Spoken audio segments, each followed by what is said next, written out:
Hello, everybody, and welcome to yet another episode of The Owner's Box After Dark.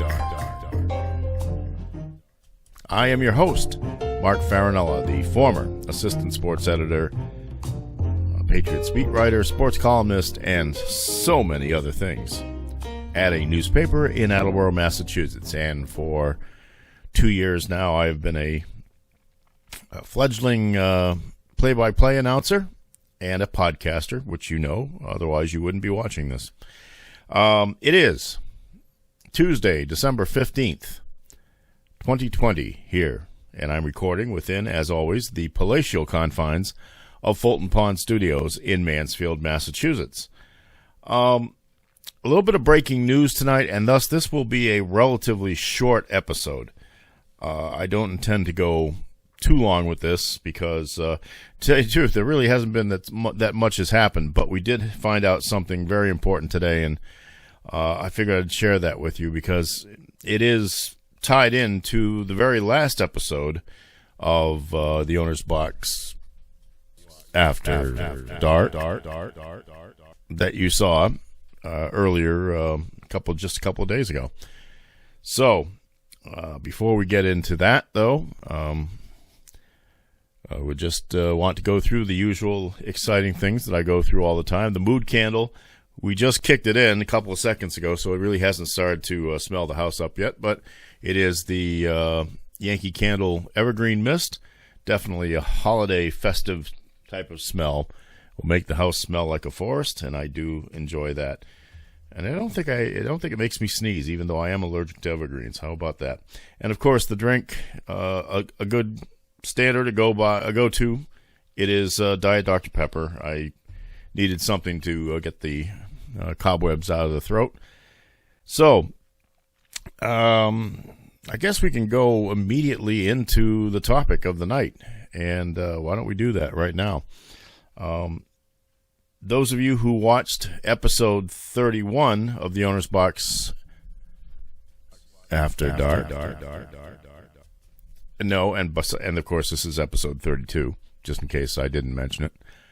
You know that I talked to Adelphi University women's basketball coach Missy Traversi, native of Attleboro, Massachusetts, graduate of Bishop Feehan High School, where she was a three-sport standout, and certainly went on to play NCAA basketball, Division I at the University of Maine, played professionally for a couple of seasons in Sweden, had a tryout with the Chicago Sky of the WNBA, and so many other things that Missy has done in her life.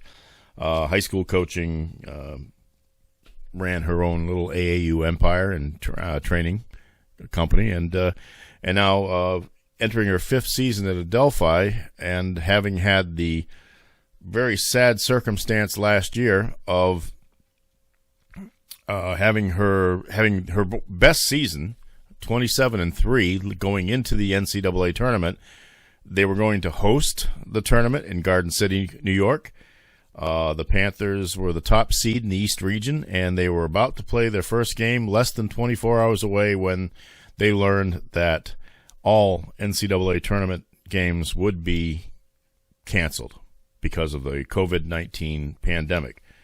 And yes, we are in the 42nd week of that pandemic right now, and it keeps hitting close to home. And it hit close to home for Missy and her team today about 4 o'clock this afternoon.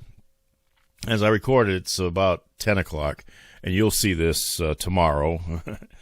Let's not get into the time vortex here that we usually do, but on Tuesday at about 4 o'clock, I got a text message from Missy, and she just said it bluntly that the Northeast 10 Conference, of which Adelphi is a member, had decided to cancel all winter sports because of the ongoing threat of the coronavirus. Now, if you've been following the news lately, you know that there are some new things on the breaking news issues. The first of the vaccines have started to go out to hospitals all over the United States. Mostly and I think there's very few exceptions.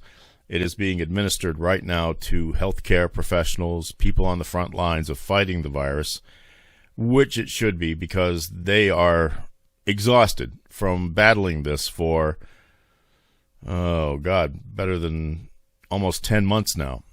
And so with numbers spiking throughout the country, this is a ray of hope, but in the meantime, it also will help if our healthcare professionals will go into this fight not fearing the same situation that befalls the victims of the disease.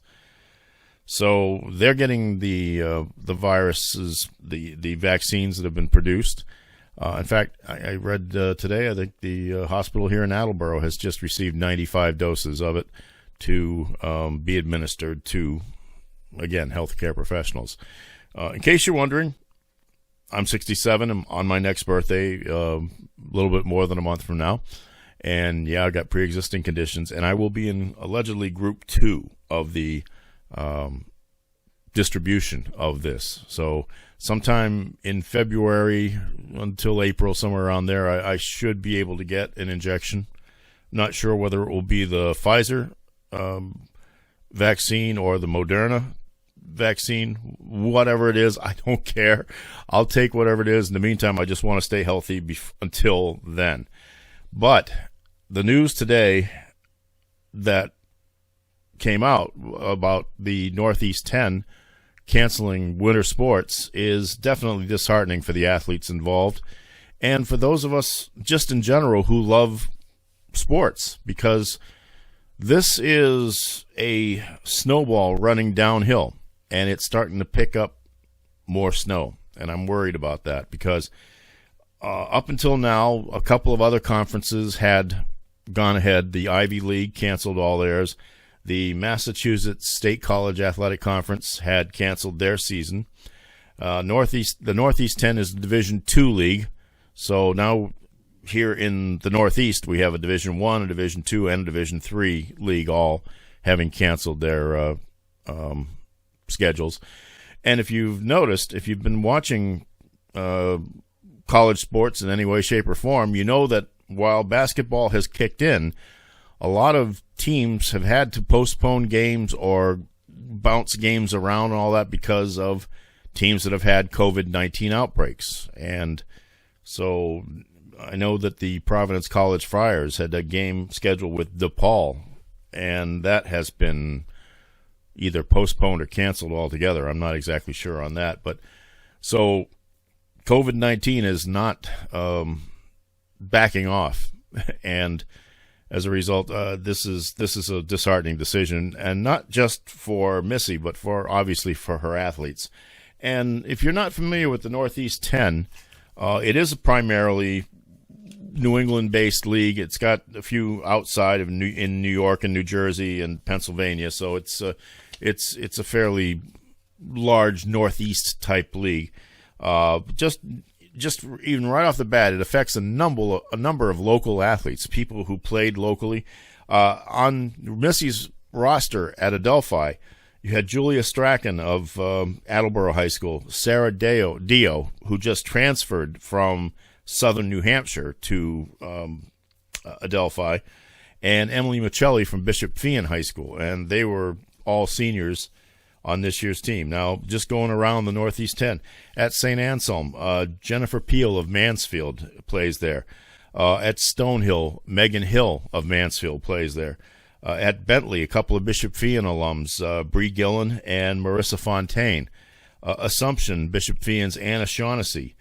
And another local athlete whom I remember from the beginning of her high school career, at Southern New Hampshire, Maddie Murphy Norton, who went to Worcester Academy after her sophomore year at Norton High. So this has affected a lot of girls basketball players. I didn't have time to check the men's rosters, but I know there are a few local athletes playing in the Northeast 10 as well. So this has been a big blow, and just something that I think that if you sit back and think about it, this isn't just going to be an isolated incident, I believe. I'm beginning to believe that it's going to steamroll. And evidence I've seen of that is that there are increasing debates here in the Commonwealth of Massachusetts about high school programs and whether they're going to proceed. One interesting circumstance just came up in the last couple of days. The school committee in Hull, Massachusetts, had decided to cancel high school sports, even though the league that they are a member of is proceeding ahead with its schedule, although with severely restricted fan attendance. In fact, I think they're not allowing any fans into the games at all in the South Shore League. But the student athletes at Hull have kind of risen up in protest of that, and they managed to convince the school committee to at least wait until the first week of January before making a firm decision on whether they're going to limit participation. I know the city of Lynn has already said that there will be no high school sports.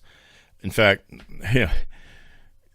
we're not going to have a state tournament this year. The Massachusetts Interscholastic Athletic Association already established that there would be no state tournaments this year, which is kind of a shame because in boys basketball, probably the two top teams coming back from last year's tournament were the two teams that faced off in the state semifinal last year, Lynn English and Mansfield in Division I. And Lynn English, being a public school in Lynn, is being prohibited from fielding a team this year. Now, over here in Mansfield, in the Hockomock League, in which Mansfield is a member, the teams will be hopefully playing 10-game schedules, and then there will be maybe a 2 or 3 game conference tournament after the 10-game regular season is finished. And that is all supposed to start the first week of January. But right now, the town of Mansfield is now in the red category in the way that the Commonwealth establishes the COVID risk in this state. They have a color-coded list. Mansfield has bounced between the red and the yellow for a while, and they bounced back into red, apparently, and that could have a determining factor, although I know that they are enthusiastically promoting their teams and their practice schedules and showing photographs of the athletes practicing on social media and trying to get everybody excited about the fact that hey, it looks like we're going to try to have a season. But I am thinking, and from all indications of what I see, that this may be something that might not come to fruition. And it's all going to be in the hands of Governor Charlie Baker. And he's already taken some steps in the last week or so to, while not going to a complete lockdown situation, definitely closing off some of the reopening things that had happened here to try to get the state back to normal, which it's been a long time since it's been normal, let me tell you. So I don't know what the case is going to be. Now, this is all kind of poignant in a way because, as I said, Missy Traversi came on the owner's box, both platforms, so I don't have to do the reverb, both my audio podcast and this video podcast, and she spoke about the pressures and the fears of what it was going to mean to try to get a schedule going and try to, they were practicing. The kids were in the gym every day.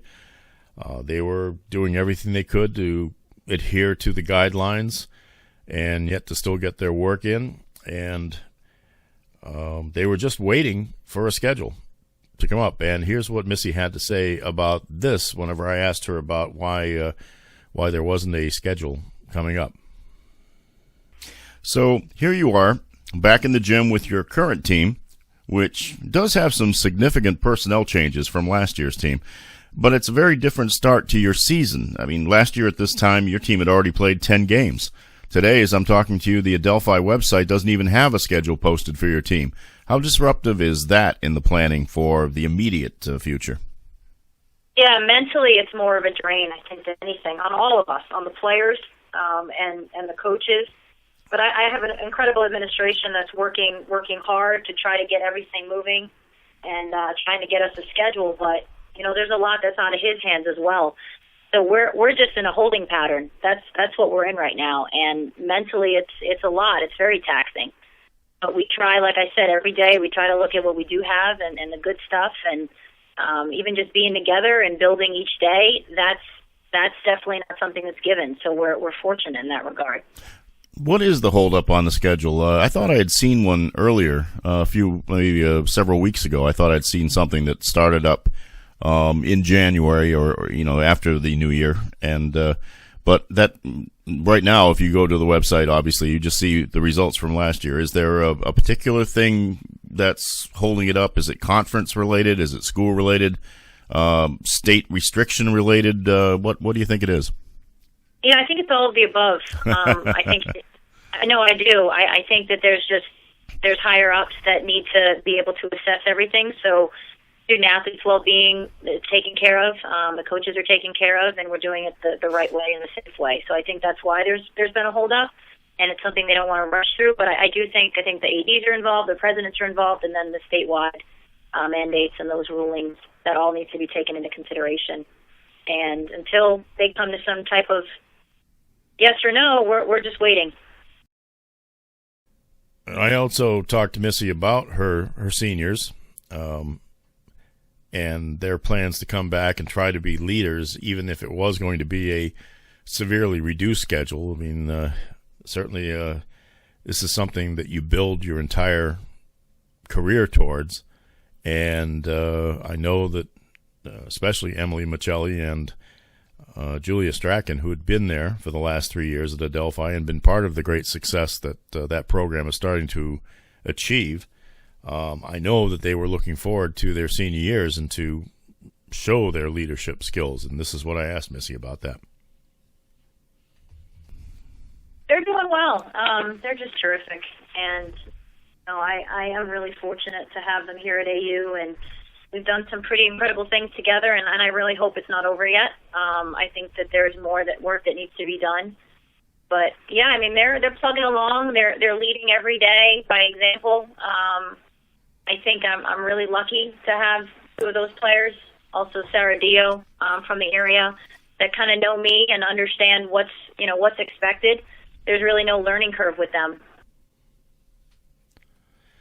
The decision was explained somewhat today in a press release from the Northeast 10 Conference, which, strangely enough, has a dateline of my hometown, Mansfield, Massachusetts, even though, the closest Northeast 10 member to here is Stonehill and Northeastern.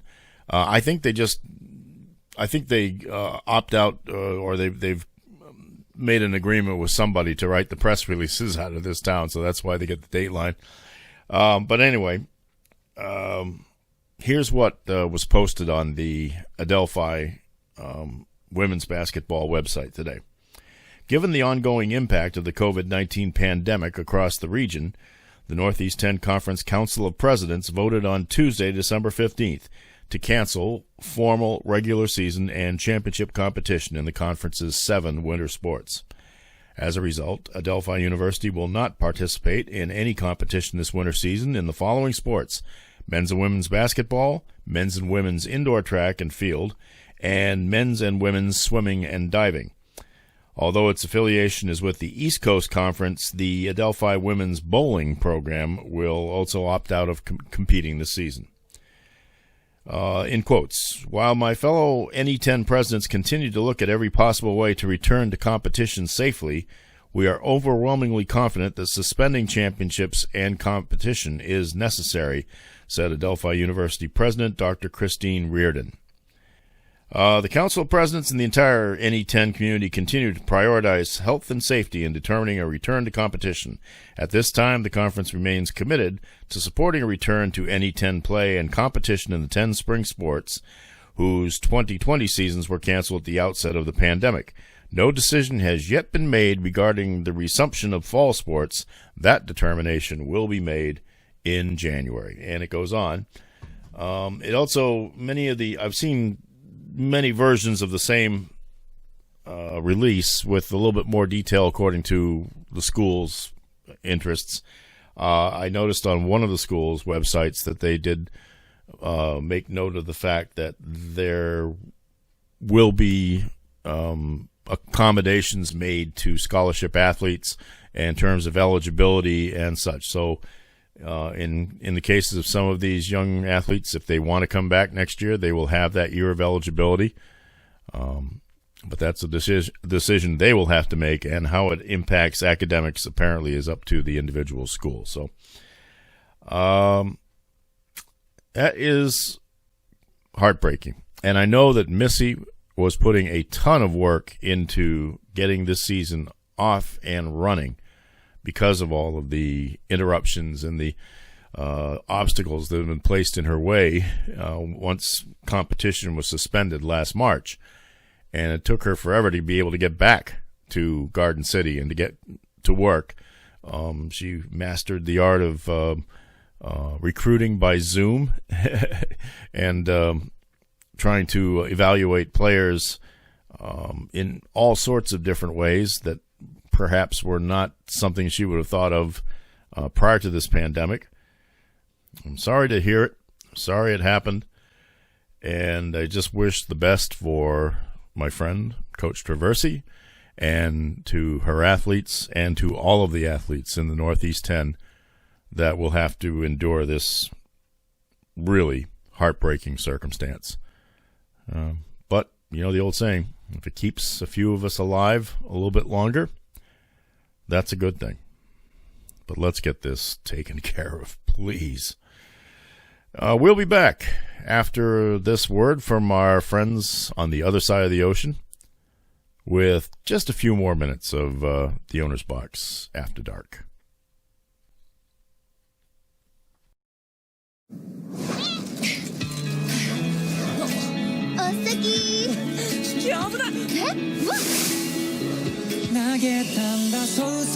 キキ17歳、この気持ちうまくお届けできますか？今青春に魔法がかかるトンボ届け物があるの。キキ大好き。ハングリーデイズカップヌードル。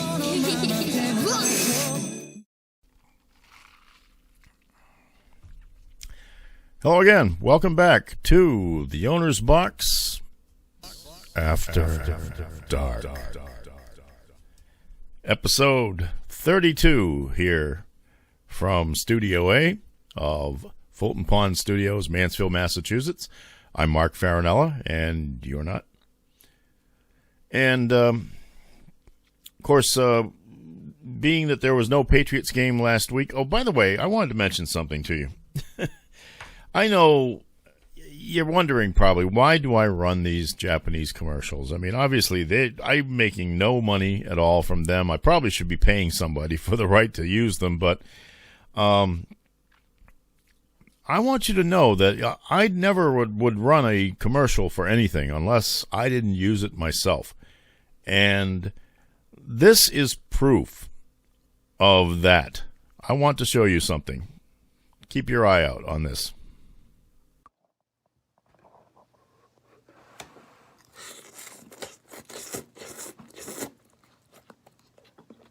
Wow, hot.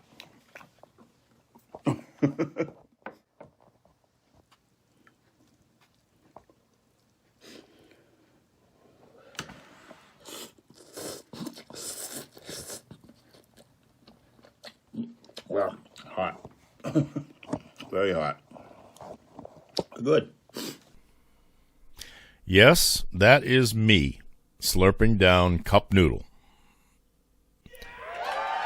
I found it at Shaw's Supermarket in Mansfield. Can't find it at the Stop and Shop. They did this big redesign of the Stop and Shop, and I think they've taken half of the products out of it. I can't find rice-a-roni in there anymore. I could not find these Japanese noodle soups even though the website for Nissan, the company that makes them, says that Stop and Shop carries them in the United States. But I found them at Shaw's here in Mansfield, and yes, I bought a couple of beef ones. And yeah, I mean, I tried it. First of all, if that's all they eat over there, no wonder they're all so skinny.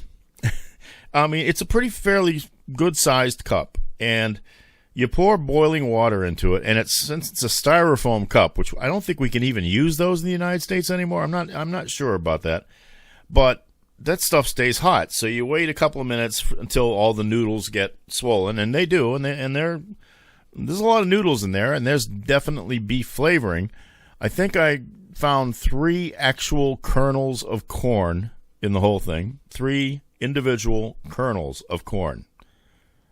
And but I slurped it up, as you saw, and apparently in Japan I've never been over there, but it's apparently you're complimenting your host if you slurp the food, whereas around here they look at you as if you had 3 heads. I mean, if I walked into Jimmy's Pub and decided I wanted to start slurping whatever they put on my plate, everybody would think I was drunk. Over there, apparently in Japan, slurping is good, so which is why you see it in all those commercials. So I figured, hey, what the hell, I'll slurp. But boy, I'll tell you, that stuff is hot when it's in those styrofoam little cups. But you know, it was tasty. It was a snack, and actually, it was kind of filling, really. I mean, I was more full than I thought I would be. I suppose with all that starch in me, yeah, that's probably why. But would I make a steady diet of them? Well, let's just say that it's probably a good thing that they're rare around here, because I'm not tempted to get them. Because yeah, sometimes I'm just putting around the house and I just think that, well, you know, I'm bored, so I'll eat. One of my problems over the years. So if I stuffed one of those in my face every 25 minutes, it would probably not be good for me, I suspect. So I have another one. It's up in the cupboard. Don't need it tonight. I've already eaten. Yeah. I just want to let you know, though. You see the commercial, and I actually tried the product. So keep that in mind. All right, let's go back to what I was going to say originally, which is about there was no Patriots game this week. I don't know how many of you saw that game between the Ravens and the Cleveland Browns on Monday night. Actually, I did not see it, but that apparently the Ravens winning that at the end, and apparently it was a wild game, that reduced the Patriots' chances of making the playoffs to 2%. That's a big thing nowadays. You have to come up with a percentage of what's going to happen down the road. So, given that the Patriots would still have to win out by beating Miami in Miami this Sunday, and then beating the Bills and the Jets in back-to-back weeks at Foxborough to close out the season, and then they still have to hope for other things to happen too, and the Ravens losing was one of those, so that does not help them at all. I just, hey, why are we getting excited about anything like that anyway? The team is 6-7. They have not had a good year. They would not last long in the playoffs. They wouldn't be that proverbial team that nobody would want to face. No, not this year. So I would have to say that it's going to be kind of nice. I don't think football fans will like it, but I know that for all those years I was writing the NFL, I was always kind of a little bit of envious of people in other cities that had their lives back at the beginning of January and didn't have an entire month to continue pounding out the copy and finding stories that have been written 17 times already, and to have to kind of keep that effort up until the Patriots were finally either Super Bowl champions or out of the playoffs, one or the other. But you may recall the last time the Patriots didn't make the playoffs was in 2008, and they were 11-5 that year. Matt Castle was the quarterback, you may recall. Tom Brady went out of the first game of the season, 7.5 minutes into the game against the Kansas City Chiefs with a knee injury. And Belichick still managed to coach him to an 11-5 record. But it was, that it's been every year, I mean, except for 2000. And I think there was one, I think they I'm not sure, did they miss the playoffs in 2003, I think they did, because 2001, 2002 they won, and then I think they missed that one, and then they they missed one up then. But like you said, over a 20-year span, very rarely were the Patriots out of the playoffs at all. So it might be a little bit refreshing. And if we have the snowstorm that they're claiming we're going to have on Thursday, maybe by the time January's over, we'll have actually dug ourselves out of it. I bought a snowblower. Yeah, I actually had to. It's not a big one. I didn't want to spend four figures and try to find space in my garage to store it.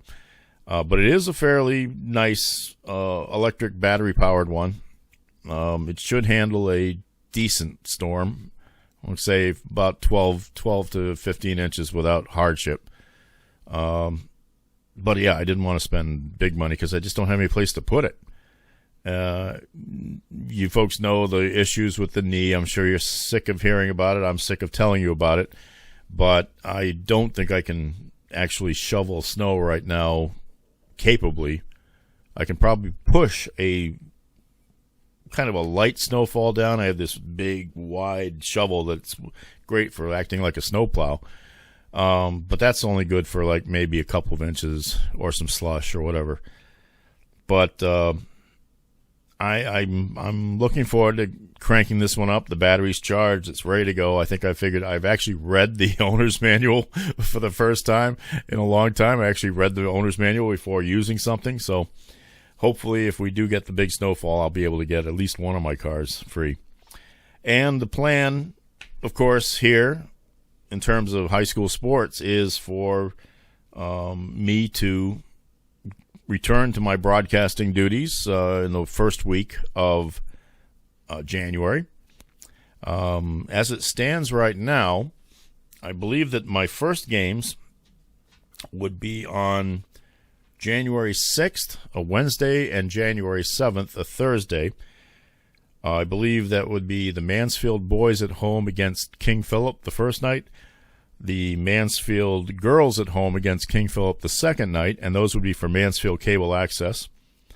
And then on Sunday, the 10th, for North TV, I would be doing the two games between Mansfield and King Philip, boys and girls, at King Philip, starting at 1 o'clock in the afternoon, a boys-girls doubleheader. So, be kind of busy. I think my broadcast partner will be busy as well, and he will be Alex Salaki for all of those games, I believe. My friend Tommy Faria, who usually does the Mansfield games with me and on Mansfield Cable Access, is a little bit under the weather right now. He'll be back soon, but just to give him a little bit more time to rest up, we're going to plan right now, at least, for Alex to join me for those first two games, and then of course he is my regular broadcast partner for the North TV games that go to the Plainville channel. And then after that, well, we'll see what happens. Again, I'm worried. We'll see if Charlie Baker lets this season take place. And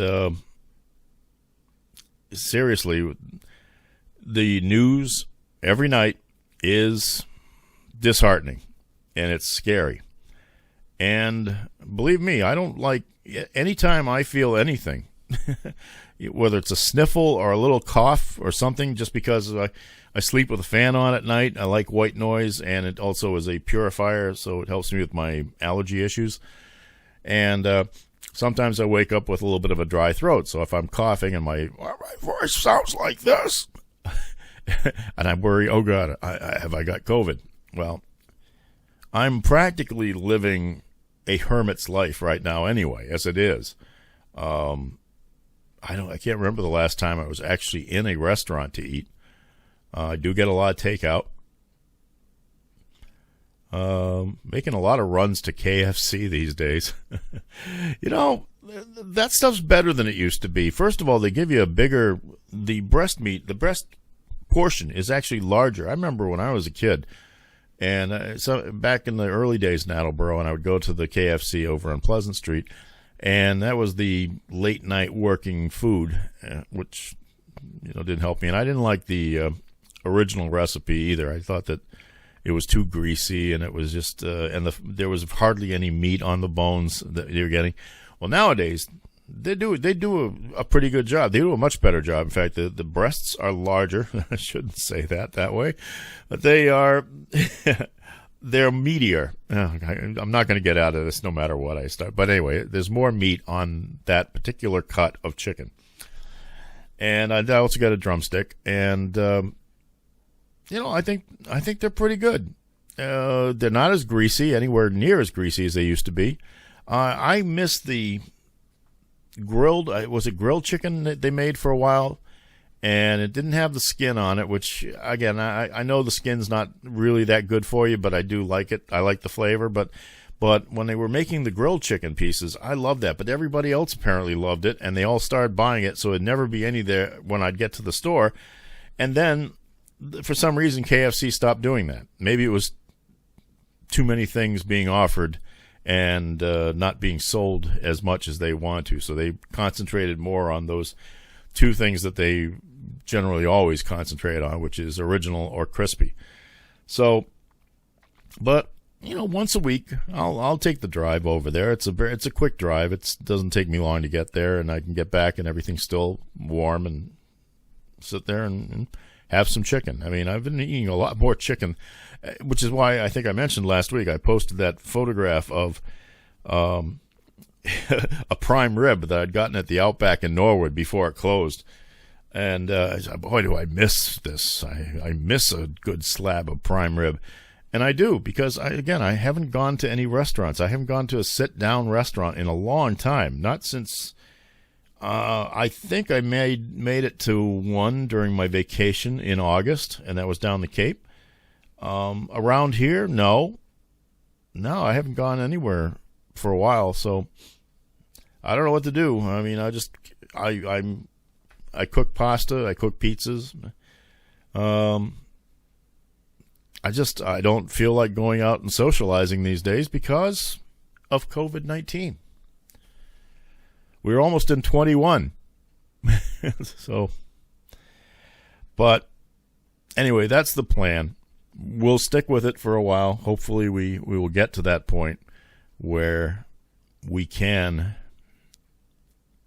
start living a relatively normal life again. And believe me, there have been some people I've lost touch with during this time, and I feel badly about it. I really do, but there's really not much you can do. And if you're wondering, yes, during the broadcasting aspect, I will be wearing these things. I won't be putting that over the... actually, that kind of works, doesn't it? Yes, I will do my play-by-play with this on.